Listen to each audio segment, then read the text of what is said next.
Hi everybody, this is Michael Blaze and you are watching The Arts, Culture, and Us. And tonight I have my co-host Maia with us once again, and I have the pleasure of having Mr. Mark Maxwell of KPFK 90.7. We're going to talk about jazz. Is that what we're going to talk about? What are we going to talk about? Well, I take issue with that word jazz. Let's say creative music, because jazz was, remember that term that was handed to us, and that's not what we called that music. We're going to talk about creative music, but Okay. first, for those of you that may not know who Mark Maxwell is, let me just read a little bit to you to let you know who he is. So Mark Maxwell is one of the few cats left on radio that really spins creativity when it comes to jazz music. He is a program host on the radio station KPFK 90.7 FM in Los Angeles and streaming on the web at kpfk.org. The show is called Rise, which he does live on Friday nights from 11 p.m. to 2 a.m. It is full of rich, extreme, avant-garde, bop, straight ahead, and some of the coolest obscure cats of jazz music that you will ever hear played on the air. Unlike our other jazz stations in this town that is flowing like water along the curb straight out to sea, you will be amused, engaged, entertained at the selection of Mark Maxwell's music. And this is Mark Maxwell, father of Miles. That's right, Miles Malik. 3 M's, tell us your son's whole name. Miles Malik Maxwell. Yeah. 3 M's, yes sir. So now, Maya, take it away. Let's talk about what you want to talk about. Well, first of all, let's talk about who you are. What inspires your programming? Why do we need jazz/creative music on the air? Well, I call the show a creative celebration of African roots, political consciousness, and spiritual transcendence. I'm glad you asked that And we question. try to hit all three of those points and hit it strong. Say that one more time. Let me get that It's a right. weekly, or I said jazz celebration, but we know that we can call it creative music celebration of African roots, political consciousness, and spiritual transcendence. Yes, sir. And because I feel like this, it's more than just a feeling, I know this music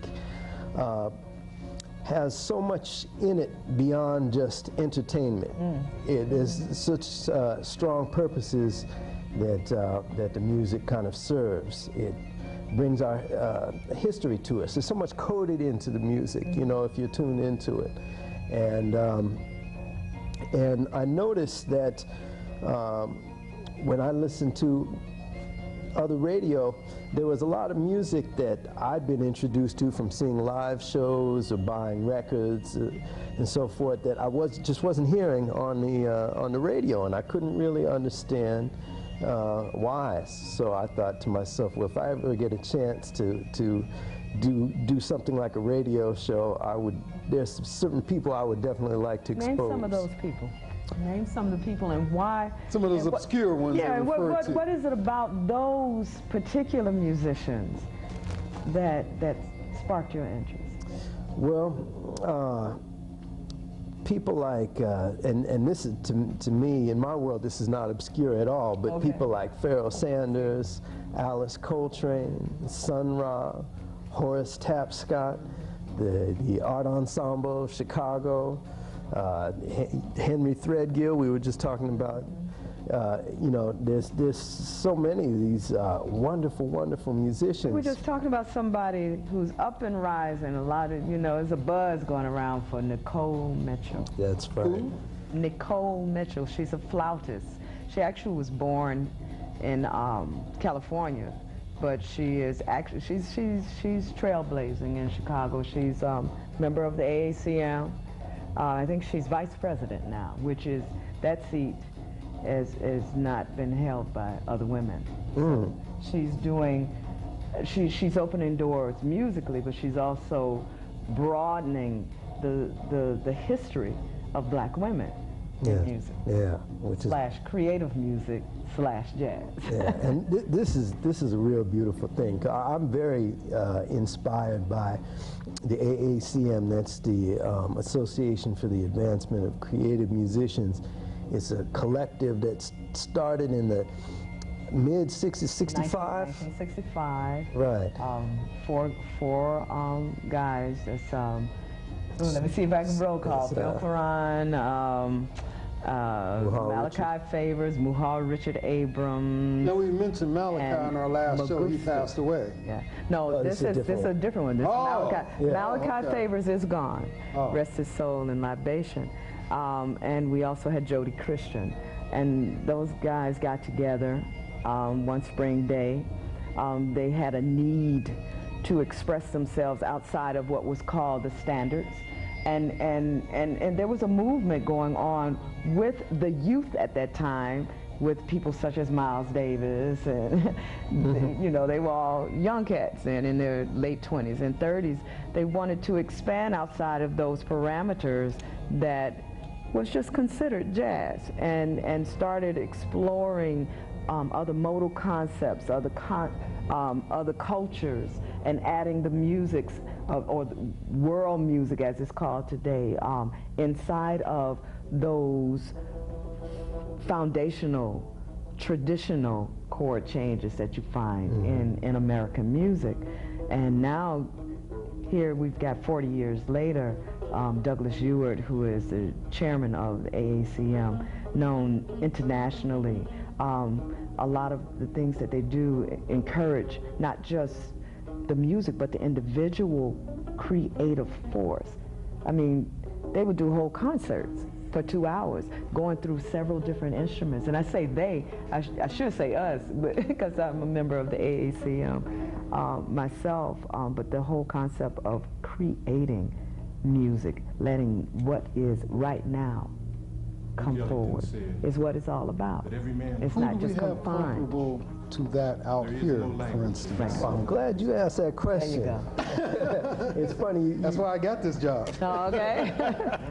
You said that right as we heard the voice of a great poet, Kamal Dawood. And Kamal has been associated with the Pan-African People's Orchestra. He's the one that's on Dwight Tribble's song. Exactly. Living Waters, I think. Yes, Or Africa. yes, exactly. And he's a wonderful person, wonderful spirit, and a wonderful artist. And as I said, he's been associated with the Pan-African People's Orchestra that was led by Horace Tapscott. Still led by Horace Tapscott. He made his ascension, but his spirit is still real strong. And he started a very similar situation out here in Los Angeles at almost the same time, 1965. Out of the ashes of the Watts uprising, you know, he got together with some other wonderful musicians that wanted to stretch outside the boundaries of just the standards and things, and they wanted to capture the feeling of their times. And Linda Hill was a musician who, as I understand it, was very instrumental in this group. Something like 300 musicians have come through the Pan-African People's Orchestra over the years, and people that, like Leon Thomas was singing with them for a while, Arthur Blythe was with them. There's so many, I can't even just go ahead and name them all. But they were community musicians. Horace is somebody who could have gone to New York and made a name and money and so forth. And he did go out to New York sometimes to play, but he always stayed rooted in South Central Los Angeles because he understood the power of the music and what it gave back to the community. So he's been very influential on Rise and on me. On Rise, just one more time, I just want to say, and I'll let you get right back to it. I get inspired. I just want to say to our guests, you know, like, people surf around. This is Mark Maxwell, this is Michael Blaze, and you're watching The Arts, Culture, and Us, and this is my co-host, Maia. Mark Maxwell is the host of Rise, that's KPFK 90.7 every Sunday from 11 p.m. until Monday morning at 2 a.m. I just want to throw that out. Yes, ma'am. Let's talk a little bit about social commentary expressed through music and the need for it. I'll even say, when you think about the music movement and how the music always is like the soundtrack to what's going on. And the music we were talking about came, even though Tapscott was out here, and Coran and Favors and Muhal were in Chicago, there was that mood of change / revolution in the mid-60s, and that was expressed through the music. I want to talk a little bit about that, what you play on your station, how that's carried on or extended to a wider audience, and then talk a little bit about the bridge, then and now. Too much? No. Nice little bite. Yeah, nice bite. I was getting a little distracted because you'd mentioned Dwight Tribble, and that's who we're listening to singing right now. Dwight was singing with the Pan-African People's Orchestra as the choir leader, the great voice of UGMA, they call it. UGMA is the foundation, just like the AACM, but the Pan-African People's Orchestra was the group. So you were saying, talk a little bit about how the music deals with the time, how it did then and how it does now. And the musicians that you even showcase on your show, Rise, who you're inspired by, who you feel people need to hear, who express that, who keeps that alive, and how it's bridging into today. Well, we've mentioned the AACM, and I definitely am very inspired by you all, I can say. And so I try to play everything from Art Ensemble Chicago to Fred Anderson to some of the younger players. I think Jeff Parker, the guitarist Jeff Parker. He's crazy. He's fanatic. Yes. He's wonderful. Yes. Yeah. So I definitely am inspired by them, and a lot of these other movements that happened around the country, like BAG in the Black Artist Group that was out of St. Louis. People like Oliver Lake came out of there. Joseph Bowie, Lester Bowie's brother. Rest his soul too. A lot of the guys are gone. Yeah. And that's important, even in contemporary jazz as well as the standard jazz. The torch, we don't want it to go out. And we're at a certain time, we're at a point in history where just it's a natural situation that, like, the innovators of bebop, for example, are all, you know, if they're around, they're in their 70s and 80s. It's that time, you know. We just said goodbye to Jackie McLean, you know. There's a few beboppers left that, you know, people like Roy Haynes and Barry Harris was just in town doing a workshop, pianist out of Detroit. But yeah, I try to look back to some of the music that preceded the creative music, because it's all a continuum. I see it as a continuum. That's why some of these collectors were so strong, is because they understood that too. So it wasn't just trying something new out of the blue. They had a strong sense of a tradition. And spirit, as you kind of threw that card on the table. Spirit, and that's just not an alien thing. It's what makes all art what it is. It's that individual force, that individual connection to everything that is, the universe, God, if you will. Yeah. You know. It seems to me also, when we did the last show, you brought up a very good point, which is it's not being transmitted or delivered to the youth. We right there, right there, because that's... The youth are into this electrical thing, Yes. and they don't want to take the discipline of, you know, practicing a couple hours a day or whatever it might be, or, you know, and that breakage in the link, I would think. And like you said, let's extend it past not wanting to, because a lot of them just don't know. It seems that in the public education, in particular, public education, music and arts have been squeezed out. So, you know, in public education, you don't have a lot of kids these days playing real instruments.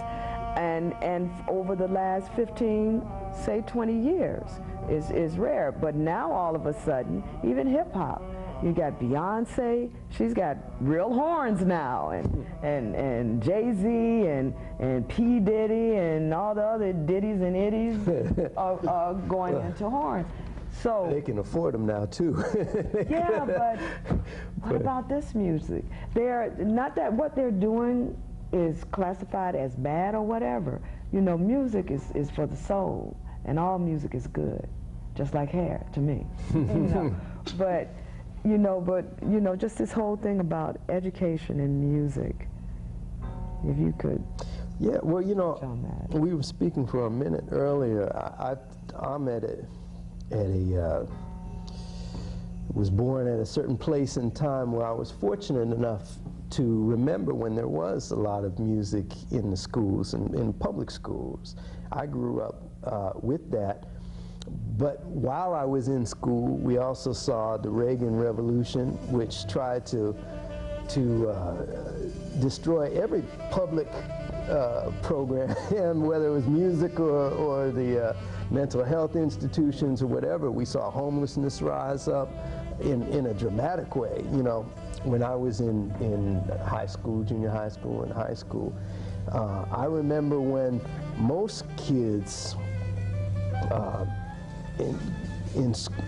most black kids in school that I knew when I was in elementary school, if you could play something, a little of something, you know, and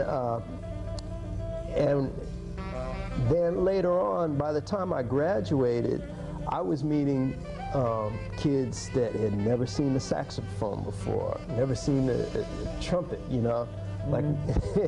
That's a travesty. Yeah, it really is. To be able to even identify instruments. And the fault is ours. We got to get on the case. As musicians, music lovers, we have to pick up the banner, mentor these children. If it's not in the school, you take your 2 or 3 children and teach them. Because that's where it started in the first place. You know, back in the yard, you know, chickens running around, and you get those little buckets and you know, teach some beats. And then even going deeper to our various African cultures is a part of the culture. We have to make it more a part of our culture to have live, now, spiritual expression. I agree with that completely, but I also must say the majority of jazz that I hear, I'm not sure what smooth jazz is as compared to some other kind of jazz, but the majority of the stations that I hear, and I happen to like, it's nice music. You can do your work and listen to it and everything. It's great, it's cool, right? But it's not really jazz, and yet that's all I hear. And that's who I'm familiar with in terms of who the artists are. And I'm thinking it's just like that with most people. Those artists, I know their names. Yeah. Of course, all their music sounds the same to me, but I know their names. Yeah. You know what I mean? You hit on something interesting there, and I'm certainly not going to get into the thing bashing smooth jazz. I like it. I'm not bashing. And you said you could do things to it. And, yeah. You know, it's a workday music. It's funny. I think that's one of the reasons it's out there, is you can, I don't know, the music beforehand, before we got to this smooth thing, or more commercial. Takes a certain, commercial, I'm trying, there's this, I got this idea and I'm trying to wrap my words around it. It's, there's a smooth jazz, you can sell things with smooth jazz. It's unobtrusive, it's, you don't have to focus on it, you don't have to think about it, and the capitalist system loves the unthinking consumer. They like that, just, you know, we just smooth, we just going through our day and just, you know, taking whatever comes. And I try to deal with music that actually engages you, that makes you look into yourself to really communicate with it. You know, it's more of a two-way thing than just being letting it just ripple over you. I remember the first time I heard the creator has a master plan. When he got to that middle part, when it was all confusion, I was like, but when it came back and it smoothed down, it was like, wow, that is life. Life is so much. You know, and then all of a sudden you have those moments where you're still hearing the same music, but in a different environment where you can appreciate it, and it does all harmonize. And it makes you stand differently. It makes you speak differently. It does something differently to you, and it's just one of those things that I would like to see, and I'm feeling that you would like to see more of, starting on the ground level in the grade schools, going into high school, expanding out into the community again, as it was before, so that we can recapture, not go back, but recapture that essence, the real value of what the music is really supposed to do for you. Yeah. You know, we're sort of running down on time again, and I just want to say this again. I'm Blaze. You're looking at the arts, culture, and us, and this is my co-host, my beautiful and intelligent, artistic, harp-playing, school-teaching, actress, poet, Kwanzaa specialist, Maia. Okay. And this is Mark Maxwell, and I want to point out every Sunday evening from 11 p.m.